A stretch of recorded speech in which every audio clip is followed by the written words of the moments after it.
Quando a gente olha todas essas coisas, quando essas coisas se avolumam, se o Vorcaro delatar normalmente, se a Polícia Federal fizer o trabalho de coletar as informações, e se essa delação for homologada, cai o Brasil. Cai o Brasil. Candidato à presidência da República pelo partido Missão, é nosso convidado aqui no Linha de Frente especial, nessa noite de quinta-feira. Renan, o que é que você visitando nossa região, visitou o Maranhão, deve vir fazer a visita na Bahia, eu quero saber suas propostas para infraestrutura, para questões que afligem o Nordeste. Por exemplo, temos questões graves de saneamento básico que precisam ser resolvidas. As questões de segurança, obviamente, a gente está enfrentando nas últimas 24 horas aqui em Salvador e na região metropolitana. 2 policiais foram assassinados, um policial civil, um policial militar e agora há pouco um policial foi baleado aqui na nossa ilha vizinha, a ilha de Itaparica. Qual a sua proposta? O que é que você enxerga para o Nordeste, para a Bahia em específico, sobre infraestrutura e sobre segurança pública, Renan Santos? Olha só, você pediu para eu fazer então uma palestra de 1 hora, porque é tanto problema, que Isso eu teria que atacar todas as áreas. Porque a gente começa da infraestrutura. Se eu rodar praticamente todos os estados do Nordeste, as estradas são deploráveis. O Maranhão, naturalmente, é o pior dos casos. Já haviam me falado, olha, o Maranhão, você nunca verá estradas tão ruins como o Maranhão.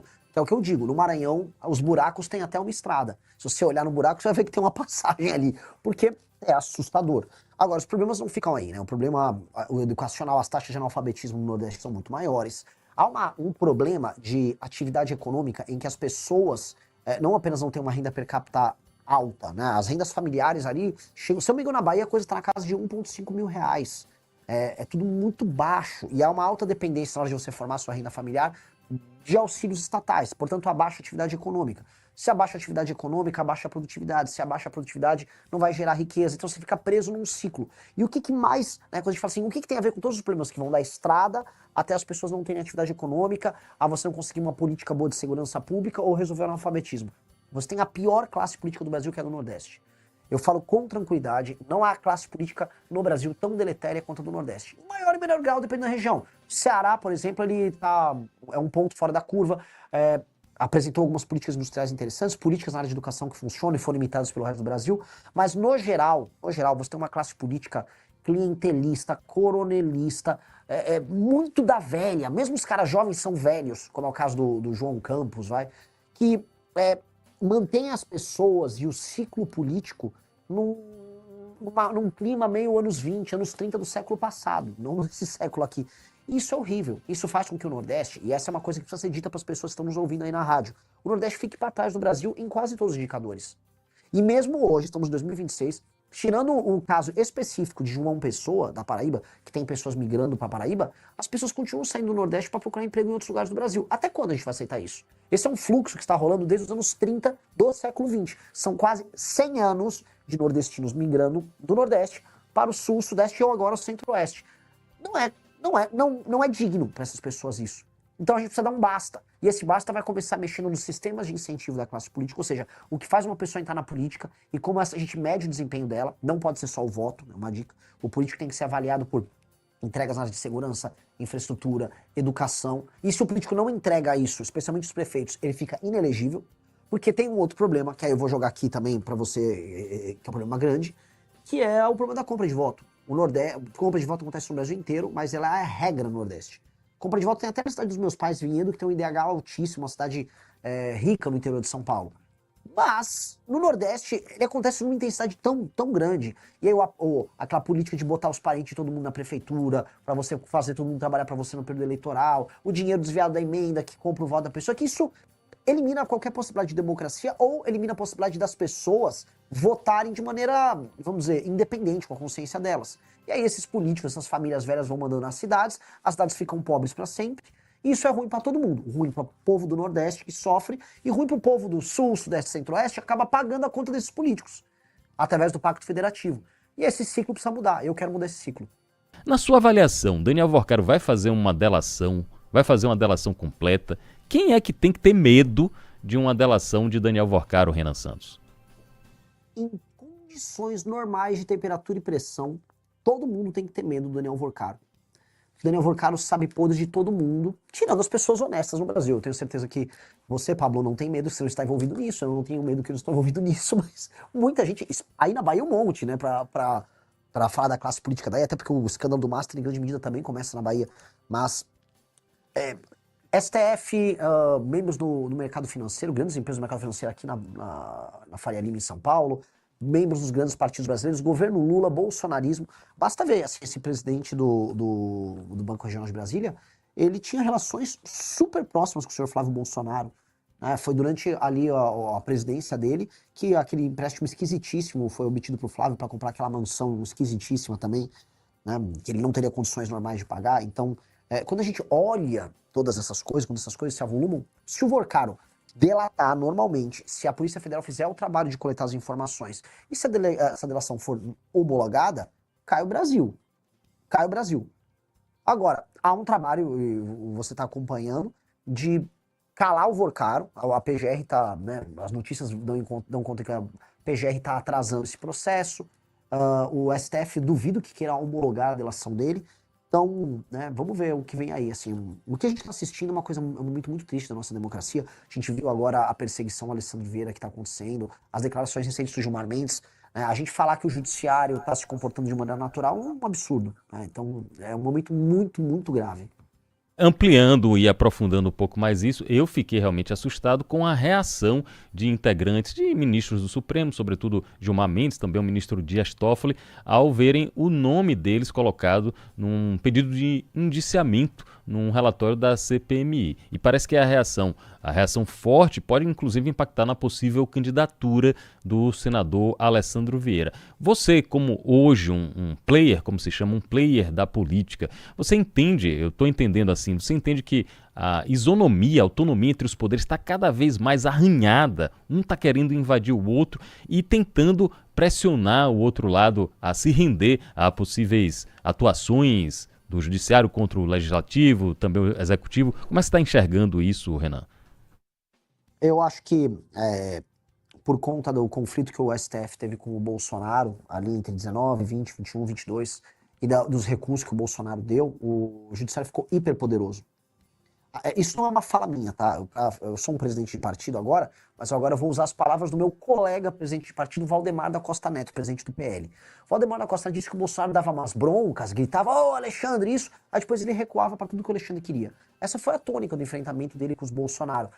O Bolsonaro recuava tanto que o STF foi avançando em tudo. Nomeação do PGR anti-Lava Jato, 2 ministros do STF que em momentos importantes votaram ao lado dos interesses do STF, fim da Lava Toga, fim da prisão em segunda instância, ou seja, retirar o COAF, na época que estava com o Moro, o COAF, as informações do COAF foram parar todas com o Dias Toffoli. Então, quando a gente olha todo aquele processo somado, né, aquela crise toda na pandemia e o hiperempoderamento do inquérito do Alexandre de Moraes, a gente pode dizer que o STF virou um superpoder. Ele está acima dos demais poderes, e os demais poderes, tanto o poder executivo hoje com o Lula, quanto com o poder legislativo, com toda essa massa de políticos do Centrão, ninguém tem condições cognitivas ou morais de enfrentar o STF. O que é cognitivo? Eles não são muito inteligentes, não. A turma do STF é mais esperta, mais lida, sabe jogar melhor o jogo. E morais, porque eles estão envolvidos nos mesmos escândalos que o próprio STF.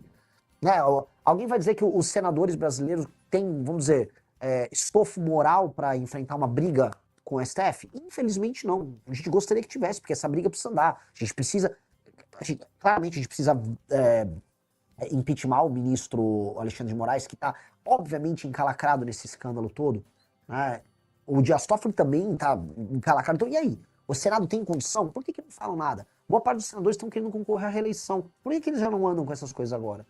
Então, eu acho um momento muito ruim, um momento de muita fragilidade, e eu não sei, de maneira clara, se as pesquisas continuarem como elas estão, né, com o Lula e o Flávio primeiro, não apenas eu não acho que haverá mudança, eu tenho certeza que as coisas continuam como estão e o Brasil vai se rumando para se tornar um regime estranho, né? Um regime semidemocrático, com uma oligarquia muito corrupta administrando a gente. Se confirmando essas pesquisas e Renan Santos não chegar ao segundo turno, for Lula e Flávio Bolsonaro ou qualquer outros concorrentes, Renan e o Partido Missão vão anunciar apoio a algum dos dois? Flávio Bolsonaro é um candidato passível de receber o apoio de Missão ou vocês iriam se isentar de participar no segundo turno? Não, eu não imagino nenhum cenário que eu não estou no segundo turno. Eu não vou nem trabalhar com essa hipótese. Até porque, imagina, o pessoal que está nos assistindo aí, imagina que soldado ruim eu seria. Não, olha só, já estou pensando no segundo turno. Tem isso, não. Deixa essa atividade aí pro Caiado. Eu vou trabalhar apenas para ir pro segundo turno e lá eu vou derrotar seja o Lula, seja o Flávio. Até porque aí no Nordeste, quando eu rodo, eu arranco o voto do Lula. Boa parte da juventude aí na última eleição votou no Lula e agora tá buscando as nossas ideias. Então, não sei se nem o Lula nem o Flávio tem vaga garantida no segundo turno. E mais, coloco um outro ponto. Se o Lula perceber que não tem condição de vencer, ele não será candidato, aí lança Camilo ou lança Haddad. E aí tá totalmente aberto o jogo. Totalmente aberto para todo mundo. Tá? Não acho uma candidatura petista engrene. Com Renan Santos, pré-candidato a presidente pelo partido Missão. Já estou convidando você, quando vier a Salvador, quando vier a Bahia, a gente gravar aqui na TV Aratu e também fazer o programa aqui na rádio, no estúdio. Vai ser muito bom conversar com você pessoalmente. Agora, antes de encerrar e já agradecendo o seu tempo, eu quero conversar rapidamente com o presidente do partido e não com o pré-candidato. Por quê? Porque nessa janela partidária, eu, aqui na Bahia, e olhando também algumas movimentações nacionais, eu estou vendo, Renan, que ser presidente do partido está mais ou menos assim como ser diretor de futebol de clube grande, com orçamento grande, fazendo contratação de influenciador, fazendo literalmente contratação, porque faz uma série de promessas, uma série de atividades para atrair o político ou o novo político. O presidente do partido Missão, Renan Santos, está preocupado com a cláusula de barreira, porque vocês têm, além da missão normal que está no nome, vocês têm uma missão de eleger deputados federais, de tentar eleger o máximo de uma bancada para o partido crescer e se viabilizar e ficar mais forte. Como está sendo essa composição aí, Renan, e como está sendo aqui na Bahia montar o partido? Bom, a pesquisa Atlas mostrou que o partido Missão, na preferência do eleitorado, ele já está com 5 ponto alguma coisa. E vamos buscar o PSOL já para subir para terceiro, né? Ou seja, o partido com nem 6 meses de idade, ele já tem uma grande preferência junto ao eleitorado. E quando a gente pesquisa entre os mais jovens, ali, de acordo com a Atlas, tá melhor ainda, né? A coisa passa dos 20%. Onde eu quero chegar com isso, que é bem importante? É um partido que ele se firma como um projeto de Brasil e como uma iniciativa majoritária. Sendo uma iniciativa majoritária, ele tem que se valer das suas ideias e dos seus candidatos. E nesse sentido, eu não vou ficar desesperado em passar a cláusula de barreira, porque isso iria destruir a própria ideia do partido, e aí o partido, como projeto, morre. O que eu quero dizer, para traduzir para quem está nos ouvindo, a pessoa, o dirigente partidário comum, ele vai chamar o maior número possível de influencers bizarros, de caras do centrão, caras que tenham grana, e vão ficar fazendo propostas e entregam os diretórios estaduais para essas figuras ficam no diretório estadual e prometem eleição federal e estadual, isso ajuda na conta do partido. Nós não fizemos isso. Então, se eu fosse falar assim, minha preocupação como dirigente no sentido de passar a cláusula de barreira, qual foi? Ter os melhores candidatos alinhados com o que a gente pensa, absolutamente nenhum candidato nosso vai fazer campanha para algum outro candidato a presidente ou vai defender uma ideia que não seja uma ideia nossa. Essa pessoa, no meio da campanha, se ela fizer isso, ela vai ser reprimida dentro do projeto. O projeto é muito claro, um projeto de um partido político alinhado, como acontece em qualquer democracia séria no mundo. Então, nós só vale a pena passar a cláusula de barreira se o nosso projeto passar a cláusula de barreira. Se eu precisar virar outro projeto para passar da cláusula de barreira, significa que o meu projeto é ruim, portanto que ele não tem espaço na sociedade civil. Então eu vou testar o meu projeto. E aí eu fico minha crítica, não só os partidos do centro que não tem nenhum significado e só querem passar a cláusula de barreira porque sim, né? Ou até, por exemplo, o Partido Novo que surgiu de uma ideia legal, bacana no início, e que hoje ele é um puxadinho do bolsonarismo só para tentar passar a causa de barreira, que é um negócio meio desonesto. É isso. A gente está conversando com o Renan Santos, agradecendo aos milhares de youtubers, os milhares de fãs aqui de Renan Santos que estão acompanhando também pela internet, pelo YouTube. Renan, você já, pela grande visibilidade que o partido e que sua campanha, sua pré-campanha estão tendo, você já deve ter recebido algum convite, alguma conversa aqui da Bahia, de qualquer um dos candidatos, para um apoio, para chegar junto, digamos assim, para colar com algum candidato aqui na Bahia. Já teve isso e quem foi, Renan Santos? Já teve umas conversinhas assim, mas eu não tô levando muito à frente, porque eu não acredito nesse jogo. Se eu precisar fazer esse jogo, quer dizer que meu projeto é ruim. O que eu quero dizer, não é que eu sou marrento, de maneira alguma, eu sou uma pessoa super leve no trato. A fama de Renan, brabão, doidão, é mais uma fama do que uma condução. Eu sou uma pessoa simples e confiável no trato. O meu ponto é, eu quero interferir de maneira positiva nas eleições, eu quero ganhar a eleição para presidente, eu quero fazer bancada dos estados, eu quero eleger governadores.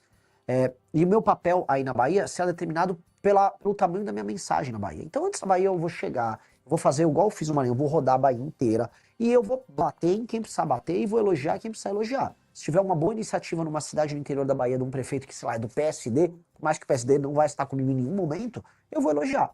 E se eu precisar bater num cara do PSD, do PT, eu vou bater. E vai ser a mesma lógica, porque o que importa é tratar dos problemas baianos dentro da lógica do sistema de valores nosso. E dentro desse sistema de valores, aí a gente vai estabelecer uma régua não só moral, mas uma régua valorativa. E aí isso vai ajudar o eleitor a pensar como a gente, e pensando como a gente, naturalmente ele vai ver a gente como uma alternativa. E aí depois eu converso, porque eu acho que o mais importante é o seguinte, como o meu projeto é melhor, eu quero ver, antes de tudo, candidatos a governo endossando minhas propostas, endosso minhas propostas, falar, o Renan tem uma proposta muito boa e quero endossar. Eu gostaria de ver isso primeiro, da parte deles. O pessoal do Maranhão duvidava, né? Achava, não, esse cara é só um doido. Aí o doido foi lá, foi um rebuliço. Hoje tá o tal do Braide, prefeito de São Luís, desesperado, explicando que ele não deixou o bairro sujo, não sei o que. É isso. Pô, se vocês quiserem conversar e endossar minhas propostas, nominalmente, ó, o Renan tem uma proposta boa, vale a pena a gente apoiar, pô, eu vou dar, inclusive, luz pro cara. Falar, ó, que legal, esse cara de outro partido tá fazendo isso. Só que eles não gostam. E é aquela coisa que eu falo, Pablo, se não é pelo amor, é pela dor. Às vezes eu vou lá e vou falar do problema do município do cara e o cara vai tomar um susto. Não quero brigar com ninguém, só quero falar a real e apresentar nosso projeto.